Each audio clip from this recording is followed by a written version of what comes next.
I struck a chord with many people. Hey, Kyle, we're going fishing. You want to come, I have been hit with insults that were pretty good. The Hangover, and then you could be our dad in it. Yes. You get very like, when you hang out together. But that's because men aren't as smart as me, so that's their fault. Dune, speaking of Dune. We got the booty. Oh my gosh, your memoir is gonna bang. How many barbs are on the spear? Drag queens really vibe well with me because I'm a bitch. What are we even doing?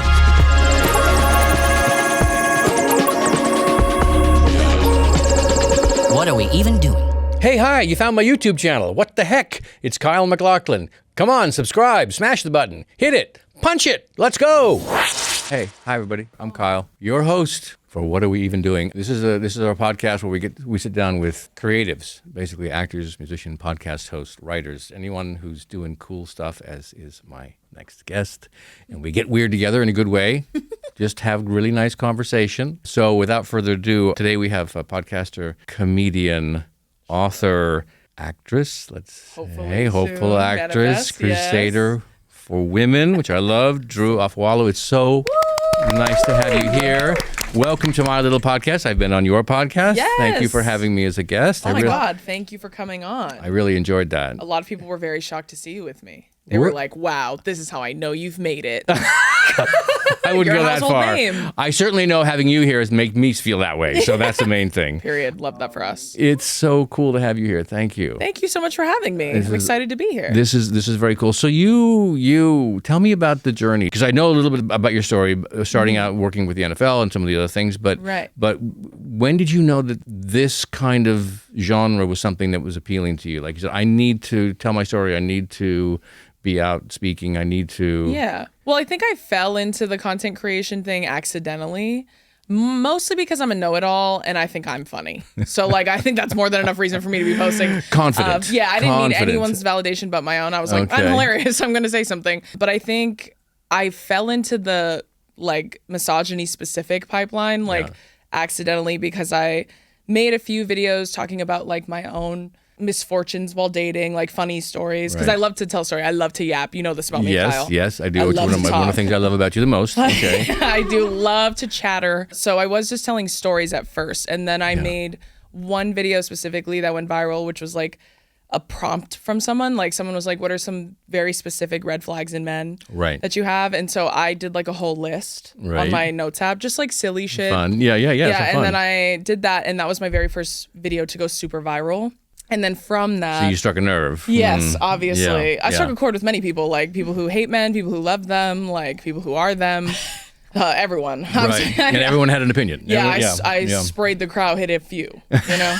And so I got like a ton of, I guess, like giggles and like validation, like people being like, oh my God, that's so true, that's so funny. Yeah. And then I got a whole bunch of hate too, because I just turned 30, so I've been like a voyeur on the internet mostly. Like I've never really thought about making content seriously at all. Like it was more so things I just used in passing. So I had never received like that kind of amount of hate from like a random thing I did online.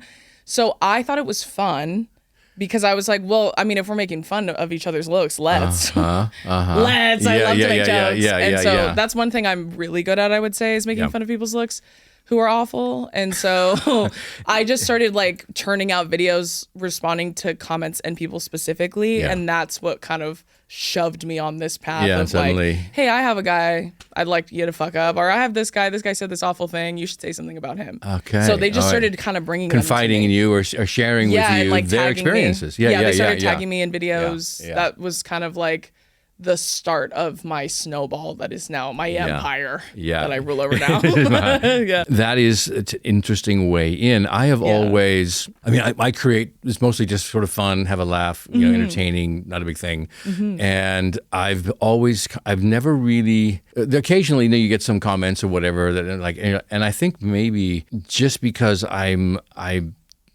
don't want to engage. You know what I mean? I just say, you know what?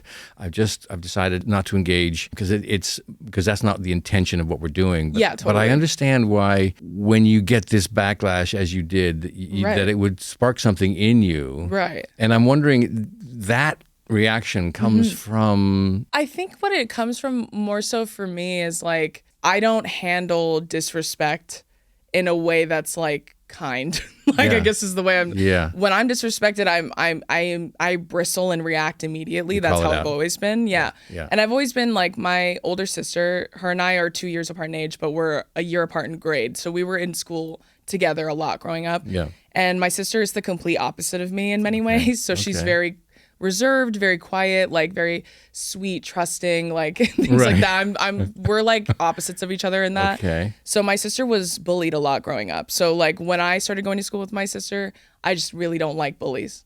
Like that's my main thing. I really don't like people picking on the vulnerable. Taking advantage. Yeah, I agree with you. So that's how I grew up. I grew up protecting people like that. I think a protective nature is something that's very like obvious about me. I think now that people have seen me for a while, I'm very protective. Was that in your family? Was like your mom, your dad? Totally. I mean, my dad is, it's funny because physically speaking, my mom and dad are very opposite. So my dad is 6'6", my mom is like 5'3". Oh my gosh. And my mom is just like me in personality, like all fire, no breaks, like real protective. My dad's just like my sister, gentle, patient. Oh wait, but your dad played for the NFL, am I right? Yes, he did. So it's ironic, isn't it? Because I do think of this. I mean, I know we're kind of going all over the place, but I think you see the players in the NFL, and I love football. I watch football, and I love linebackers, and but linemen are always to me the most intriguing, right?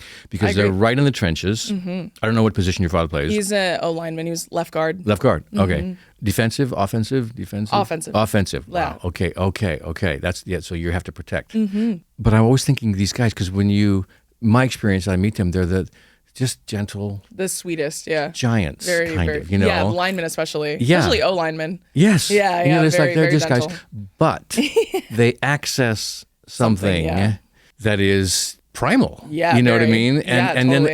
then they access it for a short period of time. Yeah, it seems like, and then they're out of it. Yeah, you know, I think that was my dad's thing for the NFL. To be honest, I think it was like my dad really looked at it like a job. Yeah, I think a lot of people don't look at an opportunity like that as a job, but my dad went to the NFL when he was 28, so that's like 100 in NFL years. Yeah. And also had 2 children already. So he already had me and my sister. So it really was a job to my dad. So I think that's why my dad was able to kind of detach from the like inherent violent nature of football. It is a very violent sport. So it was opportunistic more than anything, which I still find so shockingly It's an interesting amazing. Choice to make at 28. You're like, well, I think I'm going to go play football now. You're like, okay. Right. Like my parents had us very young. So my mom always jokes that they did everything backwards. Like my parents had kids first and then moved in together and then got married. So they did all this stuff backwards, but I think it all worked out for the best. I think starting with passion and children is a great way to start, to be honest. And my mom was also like very opposed to getting married just because they had children. Like my mom was like, if we're gonna get married, I want to get married because you really want to be married to me, not because we have children together.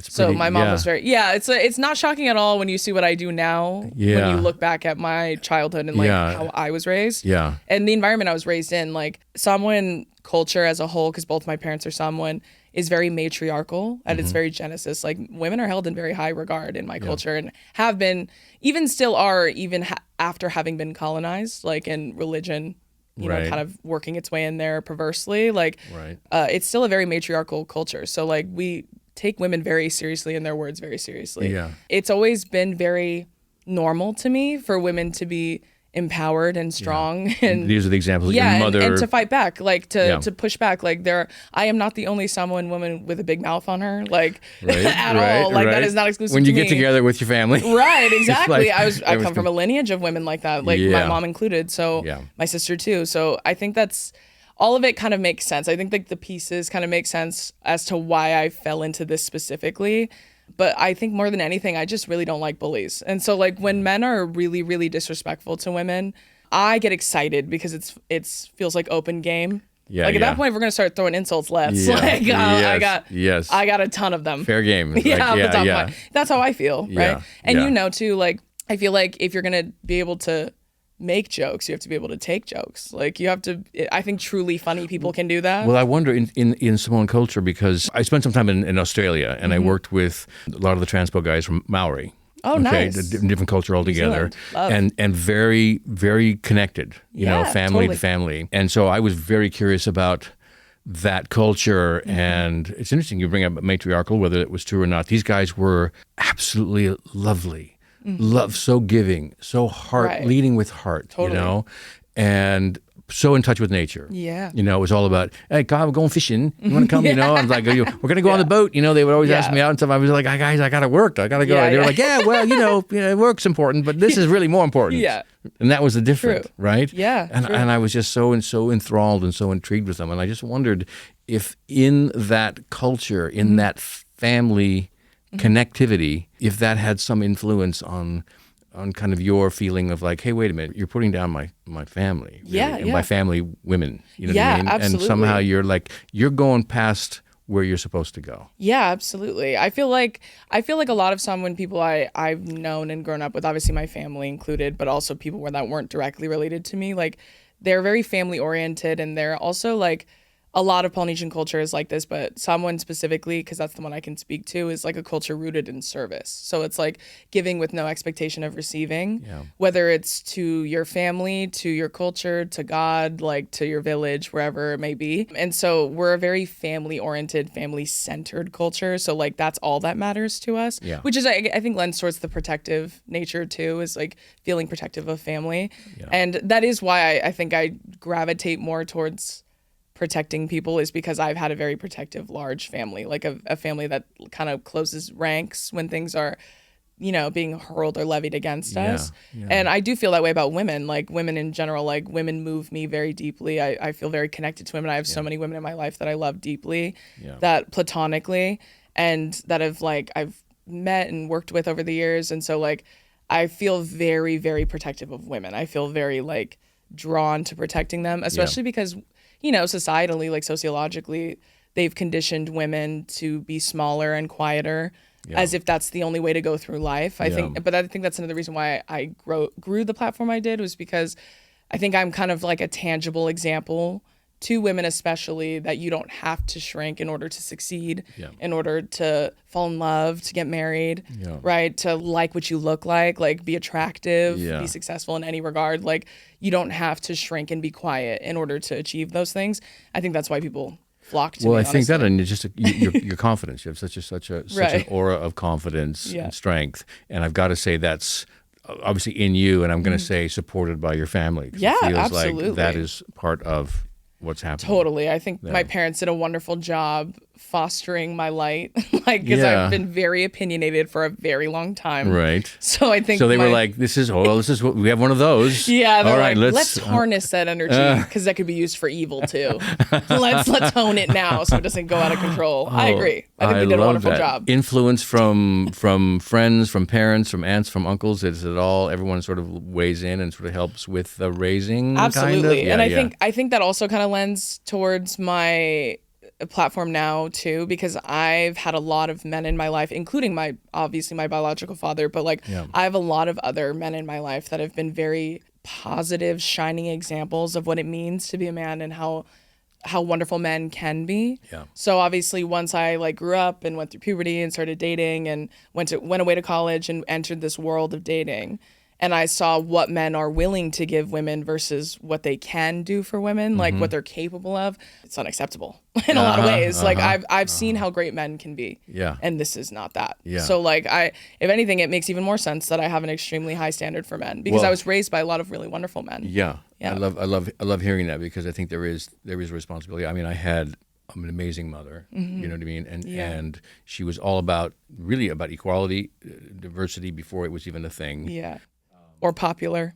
Exactly. Treat everyone the same. Pretty much the golden rule. And that was it. And I had a dad who worshipped her, really, you know. And it was, and you know, and I look back, I see the examples that he grew up with from his parents, and it was actually the same thing. My grandparents on his side met in grade school, and just stayed together. They were together for I don't even know how long, how many years, but it was incredible. And they were each other's soulmates. You know. That they met love that. My parents are high school sweethearts. Okay, similar thing, and just sense. supported each other, recognized the value of each other, and this was my dad's experience growing up, and that's what he witnessed. You know. So absolutely. Between those two, I think my brothers and I, all kind of infused with this certain kind of respect that comes with that, you Yeah, know. totally. So I'm in alignment there. Yeah. I get it. It's a beautiful thing, I think.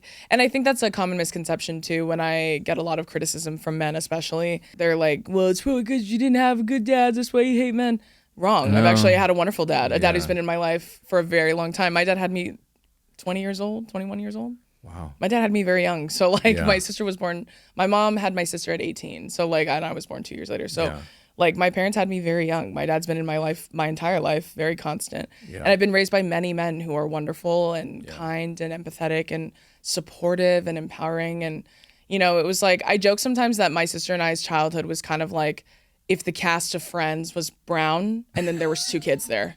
That's kind of the vibe, because that my parents were in their 20s, like their early to mid 20s when I was growing up, which is shocking to think about now. Yeah, but they seem very mature. Yeah, I mean, they're mature, as far as I knew, yes. 21-year-olds and then not mature 21-year-olds. I think they had no choice but to be. But the culture, I love the culture. I think that's what I was trying to get at before, is that the Samoan culture. Yeah. I have a little bit of history with some of the native culture where I'm from. Nice. There is a teaching or educating or examples by teasing. There's humor in the process somehow. Absolutely. So it's not scolding. It's like there's another there's another way in, which I think is not what I grew up with, you know, but but having learned about it, I'm like, oh, I like that. Yeah, you're so real for that. Honestly, that's very true, especially in Samoan culture. Like all Pacifica culture, honestly, like they love to make fun of each other. Like it's a love language. It's love language is a great way to put it. It's not like you're putting someone down. No, it's not, and it's not for insecurities. It's like it's poking fun at someone, and like honestly, that's how I got good, because I do get a lot of questions about how did I get good at roasting people or making fun of people, and I was like, because I was raised in the trenches, girl. Yeah. Like that's how I was raised. I was raised by people who are really good. I had to get good fast, because otherwise I was gonna be the butt of every joke. Yeah. And also when I was younger, like before I got like probably to like my early preteen years, I used to get very upset when I would start becoming the butt of the joke. Mm-hmm. And I could not take a joke to save my life. Like I would get very angry and upset. I was one of those kids. Yeah. And my mom one time told me, like, if you're gonna make jokes, you have to learn how to take jokes, because if not, no one's gonna want to joke around with you. And then my mom started introducing this bit where she would go like, oh, no one make fun of Drew, she doesn't like it, no one can make fun of her, so don't do that. And that made me like, what the hell? Yeah, that gave me FOMO. I was like, well, no, I want to be in on the obviously I would like to laugh with everyone, obviously I would. Yeah. So I had to get over myself. That's also another thing. It was like an ego thing for me. Yeah. So, but it's true, like I can't make fun of someone and not expect that they're going to do the same back or be able to bounce back from it. Yeah. So I think that's another reason why, like, I mean, my skin is like made out of vibranium, like nothing can penetrate it at this point. Like my family is meaner in like a roast sense than anyone on the internet could ever be. Like that is just a fact. But also like I think that people who are funny for a living in general, which I do for a living now, like you have to learn how to laugh at yourself, like to some extent. Like I have been hit with insults that were pretty good from time to time. I was like, damn, that one nicked me a little bit. You got me a little bit. Yeah. And I got to give it up because I respect the art till I die. Yeah. You know, so like if it's a good one, it's a good one. There just haven't been many. Yeah. But that's just that, like, to be quite honest with you. But that's because men aren't as smart as me, so that's their fault. It's their fault. They cannot play on the same field. Yeah, exactly. That's lonely so at the top, you know. We're not going to challenge that. I had such a funny experience. This is completely going in a different direction. But when I was started, I was very young. It was during my first film. So this is 83. And I was in Mexico City. We were shooting Dune. Oh, gee. And they were it coincided with the filming of Conan. So they were doing the second Conan down there at the same time. With Arnold Schwarzenegger. With Arnold. Mm-hmm. And Arnold, you know, I mean, I was going to the gym a lot, and Arnold was like, you know, it was Arnold, right? Yeah. And it's such a nice guy, I got to say, when you meet him. And he was down training in Mexico City at one of the hotels. At that time? He probably looked insane. It was insane. Yeah. And I understood. Juiced out of his mind. I can only imagine. Yeah. But I understood because it's like he had a whole facility set up. It was all during the Nautilus craze, the Nautilus machines. Yes. So they had all these set up in this giant conference room, and he was training with his training partner, Sven. Now, of course, his name is Sven.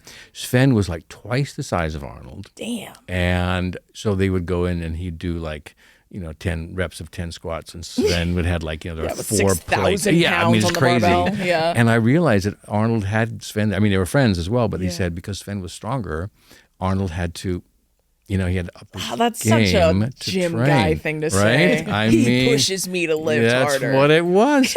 But the other, That is but the crazy. other thing that I loved about it was the fact that I would watch them kind of, because I was in there kind of, hey, can I work out? And I'd be over like, doing my 20 pounds, and I watched him, and I said there was no like, oh God, I got, and then now I'm doing 10 sets. Right. It was him. Arnold would lift, no loud, nothing, just very quiet. That's nice. Kind of like meditative. Oh, interesting. And he'd walk around, he would do his set, and he kind of move, and I could see him working through what next. But it so came from the previous set. And I never forgot it. I just thought that is such a, so I've kind of, I haven't adopted that necessarily, but I try to like go, what's Listen my to the body body. saying? Mm-hmm. What's it telling me? There are so many men that would kill to have had that seat that you had. Like him in his prime lifting. Yeah, lifting. Just that and just one. like learning from him. Yeah, Oh, just man. watching. There's some men who just came in their pants listening Just to that watching. story. There you go. They listen to that And and they you say, know no who you way. are. You know.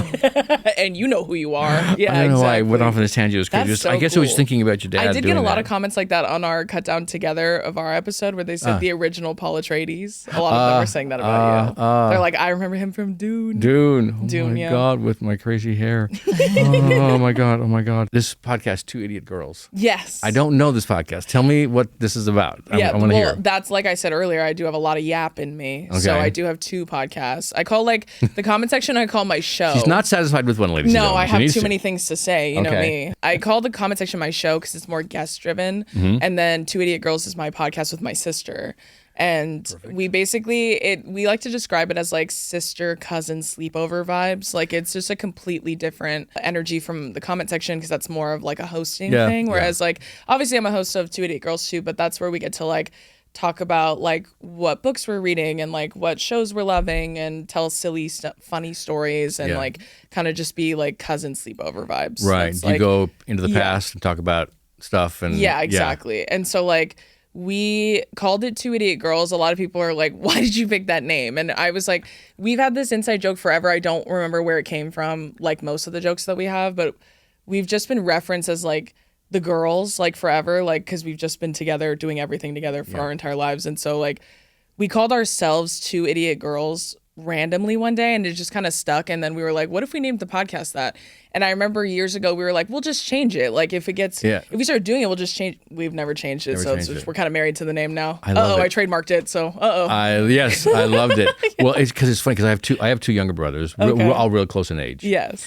And we should. I was thinking we should have our own podcast. We got Three Idiot Boys because and it's when we get together. Yeah. You know, on holidays and things like that, we turn into idiots. Yes. You get very like, And "Ooh," when we I hang out don't together. laugh. I laugh the hardest with my brothers. Same with my because sister. to the point where I'm actually crying and I can't speak and I may die, which is rare for me because I don't, Right. I don't. But it's simply remembering how we grew up and Right. telling stories, mostly about our parents or our experiences. Right. And That's just, a great idea. You just- should do that. I mean, we do laugh. It's and it does, and there's just a completely different energy, like when it's Yeah. a sibling. Like we've Yes. talked about this with our friends before who have siblings. Like, you know, you guys have jokes that like nobody gets. Yes. But every time you tell it, both you laughing your ass off. Yes. LMAO. Yes. Yeah, that's Yes. me with Two Idiot Girls. Like Yes. me and my sister are like, just nobody gets us like us. Yeah. So I think that's why it worked really well in a podcast sense, because we'll talk about anything like for hours. That's why sometimes when people ask me like for advice on hosting a podcast specifically, I need to ask you advice. oh yeah, I mean honestly, I tell them, especially now because podcasting is so popular now, I tell them like before you buy any equipment, just set up your phone, press record, and see if you can talk for 45 minutes straight. Yeah. With no help. I can. And Yeah. that's a disease, I think, if you ask some people, but also a skill in terms of my job. Yeah. So it's not easy. It's not for everyone. But I think it makes it easier to giggle and laugh when you have like your sibling who's known you the longest my God, outside of your yeah. parents. Like Yeah. it makes for the funnest, like silliest energy. Yes, So funny. I'm so happy to hear you talk about this like this because I get looks from my wife like, oh, here we go. You know, anybody who is not, within the three of us, it's Right. it's like even the kids who are looking up and kind of like, oh, we want to be part of that. I'm like, Sorry. Yeah, sorry. You're not a part of this. Yeah. Like yeah. close set. Sorry. Close, but yeah. I know. It's like, leave it to the professionals, all right? I know, me and my sister do. Sometimes people are like, what's so funny? I'm like, it's really not that funny. If I were to sit here and explain it, it wouldn't be funny. That's what we get. Don't get it. You're not her. To us, in our little pod, you Yeah. know, it is hilarious. To anybody else listening in, they're going, that is the dumbest thing I've ever heard. Exactly. How does that go to that make you laugh? I'm like, I don't understand. One time my agent Alex, who's like one of our best friends, she Right. also told me, like, one time I was explaining a joke to her that my sister and I were dying laughing at. Mm-hmm. And then she goes, your guys' humor is like confusing sometimes. I'm like, well. And I think also me laughing at it makes Right. it's almost like I'm Pavloving people into laughing too. Right. So Well, you have when a great I laugh. laugh, they you have a great laugh. I mean, it's memorable. That itself makes people giggle, and so it Yeah. kind of works out. Yeah. So, but I love that we actually have that in common. Yeah, which is it's really Absolutely. fun. We talked a little bit about it when I was on your pod. Mm-hmm. Just your curiosity about getting into the acting thing a little bit. Yes. Are you comfortable talking a little bit about Yes, that? of Yeah. course. Okay. Great. Of Because I course. was so intrigued about what your process, what you're thinking, how you might like to. Well, I have been doing actually lately. I've been doing a lot of voiceover reads for cartoons. Great. Oh, that's fun. Yeah, that's pretty fun. do I that too, think. yeah. I'm trying. Like, I mostly am doing like adult cartoons, which is fun. Yeah. I'm trying to stay a little bit away from kids ones. I just feel like I don't know. I just don't know if my voice would lend towards a kids cartoon. But I guess it depends. Disney, if you ever see this, I'm Yes. a liar. So if you Yes. ask me, I'll do it. But Just from my perspective, definitely. Get her quickly. Get her yeah, now. but I just did a read last night for one that's like she's like a witch, which I thought was kind of telling, but you know, it is what it is.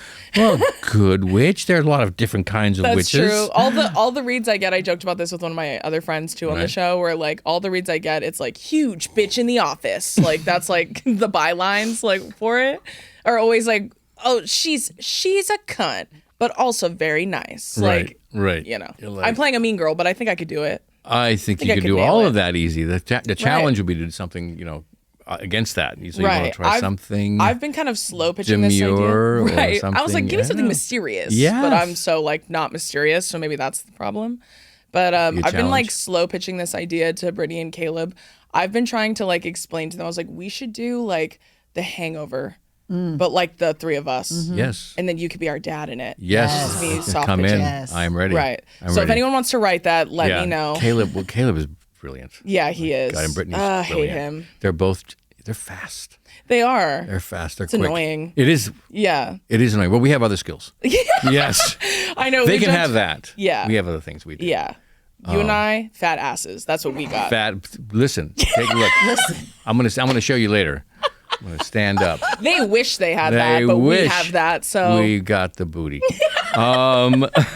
So you are on New York Times bestseller list. Loud is amazing.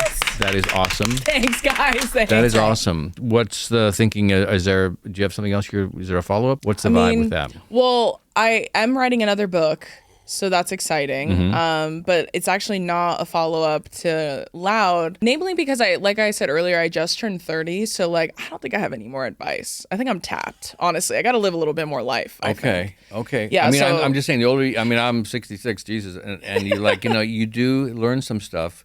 The question Right. is it relevant? That's the question. That's a good point. and That you is want a to really make good sure. point. Yeah, exactly. So I'm thinking like maybe no more memoir stuff, but I am writing another book, but I'm actually writing fiction now, which is very exciting. So Oh, what's the I'm doing, concept, like- if you can share? yeah, what I can share is Spill the tea. I'm No, I'm doing just like kidding. I'm doing like a fantasy romance, Oh, hell like yes. kind of vibe. Love. Dune. Speaking of Dune, Yes. kind of like that, but not obviously. So sci-fi kind of vibe, or Yeah, it's more you like said fantasy. It's so more I would Romantasy? say, yeah, romantasy. Yeah. So Yeah. it's more like I would say in that kind of realm. I love medieval. So I'm working on that now, which is very exciting. Yeah. And I just recently like really kicked up.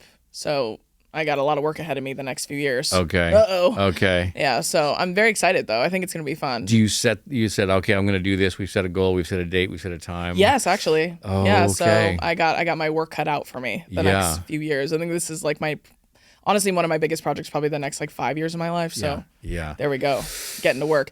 And I'm rolling out a larger plan that I like to call my Lin-Manuel Miranda plan. So like Ah. Oh, yes. as I roll it out, Yeah. once film rights come I'm like, you know what, you can have it but I will be principal cast. Of course. I got to cast myself. He's a genius. Hell Yeah, yes. he's a mentor. Great Yeah, person he's a to genius. aspire to. So he's yeah. like, you can have it, but I'm the star. So Yes. I hope that's okay. Yes. So that's kind of my plan right now. That's very good. That's very good. I'm doing something sort of similar right now with the cool. podcast. Well, I'm working on a memoir, and I understand dates and like. Oh my gosh, your memoir is gonna bang. Oh. There's so much good stuff in there. There's a lot of stuff that's the crazy. You start looking back and you go, God, I've been around for a while. I've done a few things. I got a few things I can talk about. Oh God, when you're Right? so successful and handsome for years. I hate when that happens. Oh God, me too. Just awful. So I'm excited about that. But also just a podcast that I did. And we're working on generating that and turning that into something that's actually that we will have. Very cool. You know, to be able to present like in a real sense. So it'll be love. Yeah, not animated, but it'll be real. So we'll see. Yeah, and definitely want to be a part of that too. So same idea. Attach yourself to something that you've already created. Absolutely. And away you go. I figured that's what I got to do. You know what I mean? I got to go in a back door. So I guess I'll just have to make it. And honestly, Yeah. with the amount of romantasy books I read so many in the last couple of years. Like, not nearly enough of them look like me. So I'm gonna make them look Good like me. for you. Yeah. That should happen. Yeah, I was like, well, if I want to see it, I got to make it, I guess. Yeah. Oh, well. Yeah, that's good. So and you lean into sort of the medieval Yeah, vibe. it's existing somewhere in between that kind of realm. It's Okay. like there's a lot of magic to it, but it's also like I'm drawing a lot of inspiration from like Polynesian like mythological. Well, I was going to ask lore. you. Yeah, are you going back a little heritage, maybe a little bit? Oh and yeah, drawing upon, and everybody looks like me. Yeah. Me and my family. Yeah. Which I was like, yeah, Yeah. I have no a white question. people in my story. That Sorry. is- Are there any romantasy books out there that you like now? Like, do you? Oh yeah, I read so many romantasy books. I think The Hunger Games has one of the best love triangles ever written because it carries all the way to the end of the story. Yeah. And then when she picks, you're like, yes, that was the right choice. Yeah. Me only liking when she picks the one I want. Yeah. Yeah. Well, you have to, in that situation, I think you have to create walls. You have to put up like things that are so difficult to get through, Right. to get past it, are almost insurmountable. Like, Yes. there's no way this could possibly happen. Absolutely. And you have to believe in whatever that is that you come up Absolutely. with. I think I'm gonna nail it, honestly. Okay, I'm excited. I'm very excited. You're going to do it. You're going to do it. I have a note here about you are one of the queens of the roast, but did the Schmosh team? You did give them an opportunity To roast me. Yeah, in 2022. Yes. How was that experience? Did you prefer? Do you prefer the roasting or as a roaster or roastee? Put it that way. I think I think I'm better at roasting. I think being a roastee, I don't know. I haven't really been hit like hard Right. enough. I don't think. Right. Even like during the Smosh, I do love the Smosh team. They're very fun, and like that was a really fun like gag that they all did with me. Right. There was only a couple that were honestly like really. I was like, okay. Relax. Yeah, We're supposed to be yeah, friends. yeah. There was only a couple which I loved, but honestly, they roasted someone else that was there way harder than they roasted me, which I thought was funny. Because I think it's a fear thing. I think a healthy dose of fear really works. Yes. But I think it's more fun for me to roast others because I like to make people laugh and I like to entertain people. Yeah. But yeah. getting roasted, I love it. I mean, if they can do it, do it. There's a thing, right? It seems to me like there's like a roast meter, right? Yeah. And at a certain point, some people don't get it. They go into the red, and you're like, no. It's not about going to the red. You got to just be just below it. You know what I Gotta be, mean? pressing, pushing. Yeah. How many barbs are on the spear? It's like is that just Right. one barb? It's like okay, I got that. But if there's a couple of barbs, it's when you pull it out, it's going to be this is really more going to painful. hurt. Right. I think that's why know? drag queens gravitate towards me because I can take a fucking joke. Like, Okay. drag queens are mean as fuck. Okay, Like, yeah. the funniest, like, sweetest, meanest people alive. So I think that's why drag queens really vibe well with me because I'm a Yeah. bitch and so are they. So I think it works out. And honestly, those are the only people that I'm friends with that I really felt like have gotten me good in a way that made me laugh really hard. Yes. But like if I was if I was a little bit softer, that would have hurt my feelings. Yeah, that would have been too much. It might have hurt my feelings. But it's interesting because I think in that case because they're characters. Yes. That they're a persona. Absolutely. That I think you can relate to as an actor. You step into a persona, and you can become pretty mean. Pretty mean spirit. Like get out of that persona. Yeah, I do the same thing. Gentle and when and I'm on nice. TikTok, I do the same thing. I Right? step into a You different step into a kind of persona. version of myself. But I think Yeah. that's why people are shocked when they meet me in person because I think sometimes they assume I'm going to be like, Right. like when they meet me. But Right. I'm a lot more chill, I think, when you meet me in person. Yeah. I think that's because they see that part of me on TikTok, but like that's obviously not my entire personality. It's just a facet of it. At the end of the day, like all roads lead back to the same center point, which is that patriarchy, white supremacy, all of it goes hand in hand. But it's also like centering male validation is like the bane of every woman's existence and anyone outside of the female identity too. So like for me, when I was younger, I felt I was a lot more combative when I was younger. So I would argue till the cows came home. Like I would literally clear my schedule up. This is all I'm fucking doing today. I'm going to argue with you. If I really felt that passionate about it, which I felt that passionate about everything when I was that young. Yeah. And so I would argue like with people all the time about things like anything really, like any kind of disrespect, anything.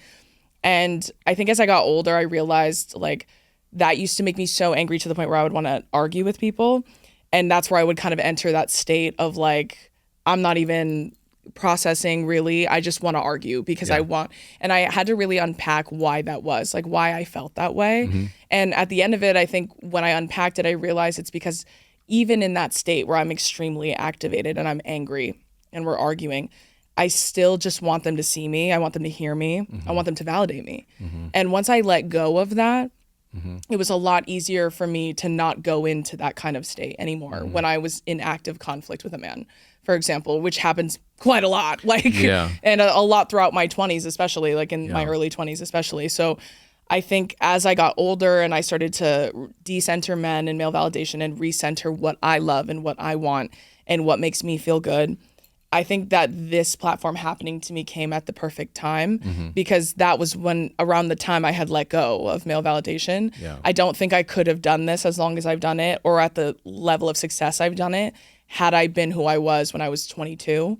And it's just because at that point I'm still arguing. Like right now, like my page is a one-way street. Like I bring it here, I tear it to shreds. I don't argue with you. I don't debate you. I don't like hear you out. I'm not doing any of that. I'm fucking you up and I'm sending you home. Like that's what I do. And I'm able to brush off like, you know, men arguing with me, wanting to like, you can't even imagine how many men I've like fucked up on the internet that have told me, well, bring me on your show so we can debate. Now, why in the hell would I do that? Because only one of us needs a platform. And it's not me. I have my own. So my thing has always been, I don't want to do that. And every time I say no, they go, that's what I thought. It's because you're afraid of me. If that makes you feel better, it does. That's not the reason, but if that makes you feel better, if I was 22, I'd be like, that's not true. Actually, I will bring you here because I do want to argue because I'm going to prove to you that it doesn't bother me. If it really doesn't bother me, it doesn't bother me. So like I've let it go. And so I think that's why my platform happened the way it did at the time in my life it did, because that's the gift I want to give everybody else. What do you think the transition, because I feel, what I hear you saying is like, there's like, it became a time when you said you didn't take the bait, or you didn't you didn't allow yourself to be activated in some way. You were activating, but you weren't you're like no. And was there a turning point? Or was anything, or was I think the turning point was honestly like around 21, 22, around that age. I think it's because I had a lot of who are still my really good friends in college, like women. I had never been surrounded by so many women who were so sexually free and confident, and also, you know, going through the same chapters of life I was, which is like learning how to decenter men, learning how to not care as much about what they think about us or what they say about us or whatever, whether or not they're attracted to us, whether or not they want to date us, marry us, all those things. I think going through those stages of life at the same time with the amount of women I did that I love dearly and still do to this day, I think, and having my own unfortunate experiences with men in that regard is kind of just all of it combined together is what helped me turn that leaf. Because I had a really negative experience in dating my senior year of college that altered my brain chemistry in a lot of ways, but in a way that because the long and the short of it, I've told the story many times, but the long and the short of it is I was like the other woman. I didn't know that. And he lied about many things. The girlfriend was just the tip of the iceberg.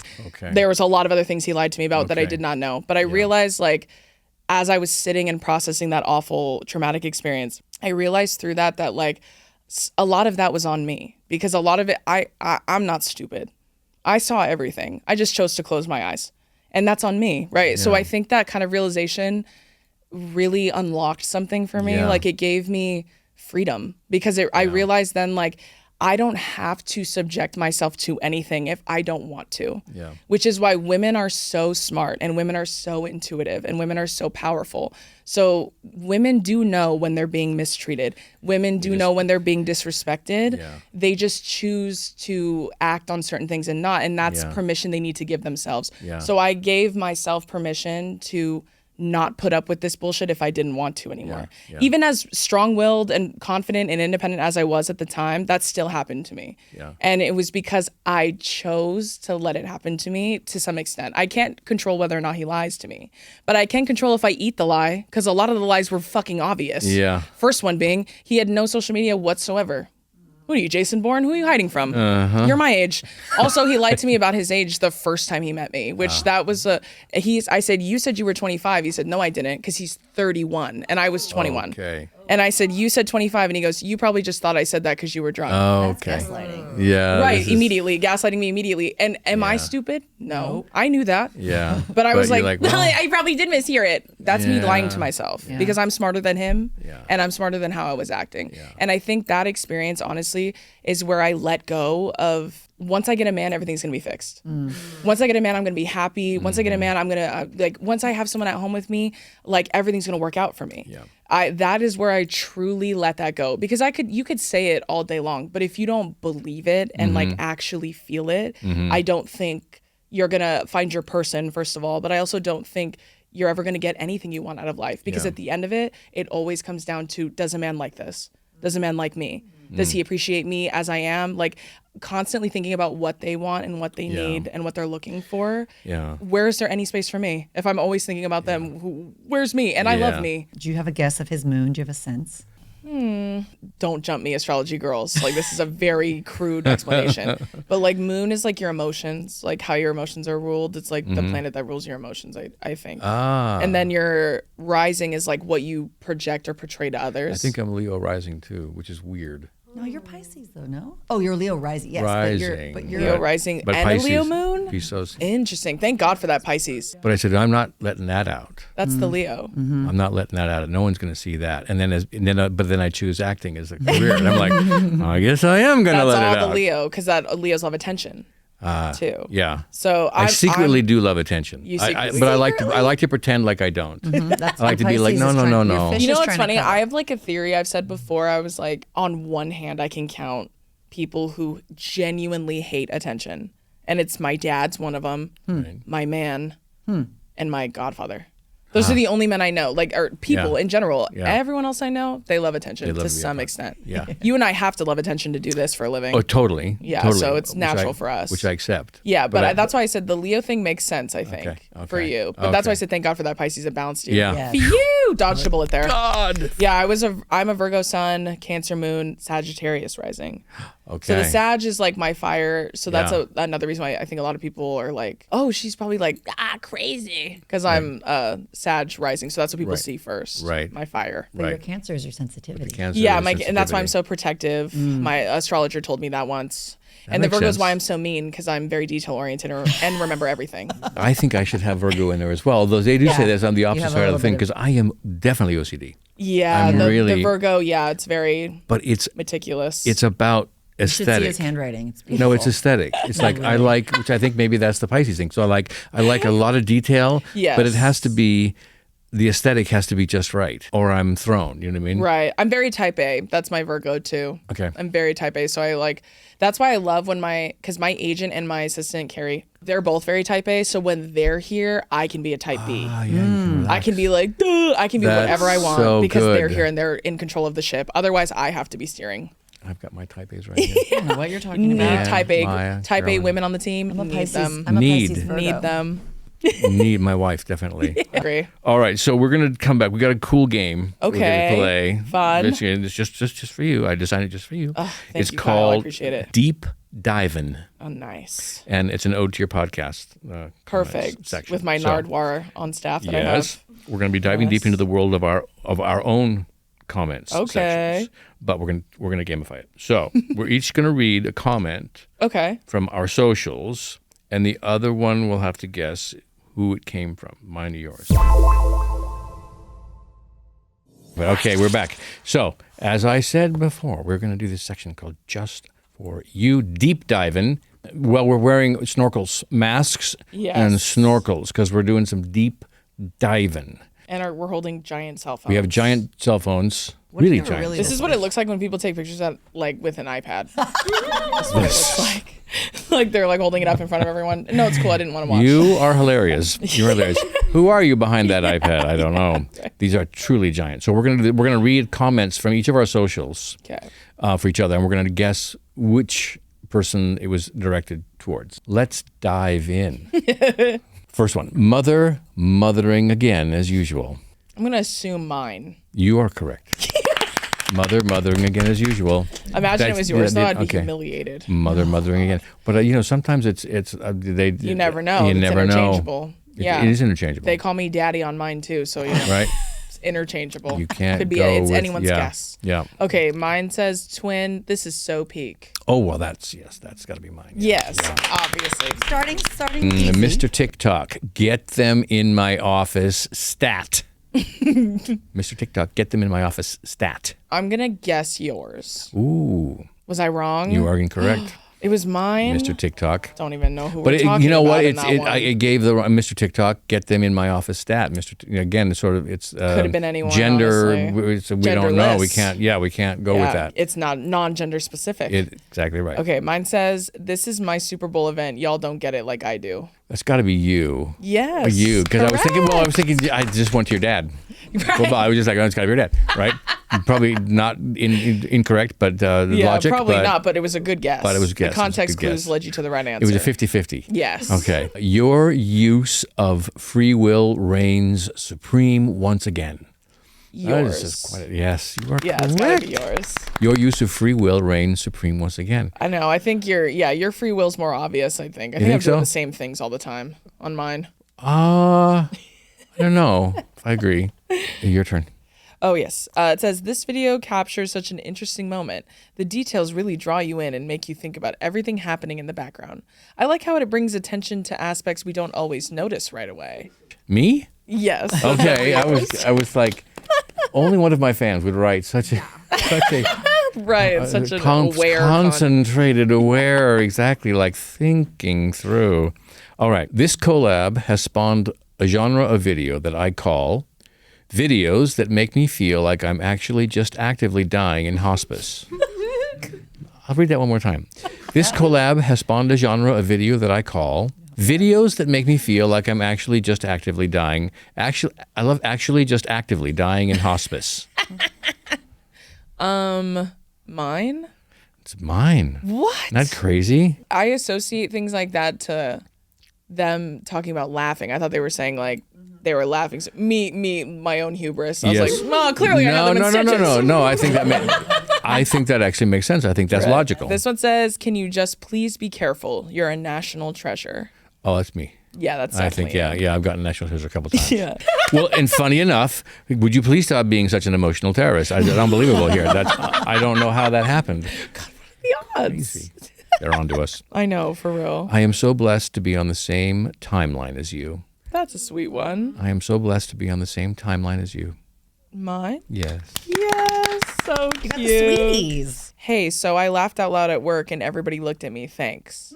Laughed out loud at work. You. Yeah. Yes, the laughed out loud. That was a Right, clue. you That was a nailed clue. it. Everybody That looked was Do you want to do a beautiful. selfie? Yeah, let's Okay. click it like old Oh. ladies do. They. Okay. There's a button there. Okay, good. Did it go? Did it Yes, go? I think. Oh yeah, I got to do a selfie. I do a selfie. Or no, you can do it from here. How do you do a selfie? Oh yeah, no side. This was so much fun. Do you want to talk about? Is there anything you want to plug, promote, talk about? You're in the middle of writing your book. That's starting. That's going. Yes, The that next is one. happening That's exciting. currently. I mean, you can follow me at AFUALO on literally everything. I have a show called The Comment Section that Kyle's been on. Yes, which is highly very recommend. fun and exciting. I also have another one called 288 Girls. I want to check. I haven't checked into 280 Girls You yet. should. It's Definitely. funny. Yeah. 'cause- Silly vibes. Well, totally. If you have a sibling and you like them and you have Right. fun having a conversation, this is the show for you. I agree. And so I'm excited about that. Thank so, you. But anyway, other than that, just thank you for having me. You're oh a my God. ledge. Oh I my adore God. you. Bless your heart. Bless your heart. Thank you so much, ladies and gentlemen. Thank you. What Are We Even Doing is a production of iHeart Media and the Elvis Duran Podcast Network, hosted by me, Kyle MacLachlan, and created and produced by Full Picture Productions. Yay! Featuring music by Yada and artwork by Danica Robinson.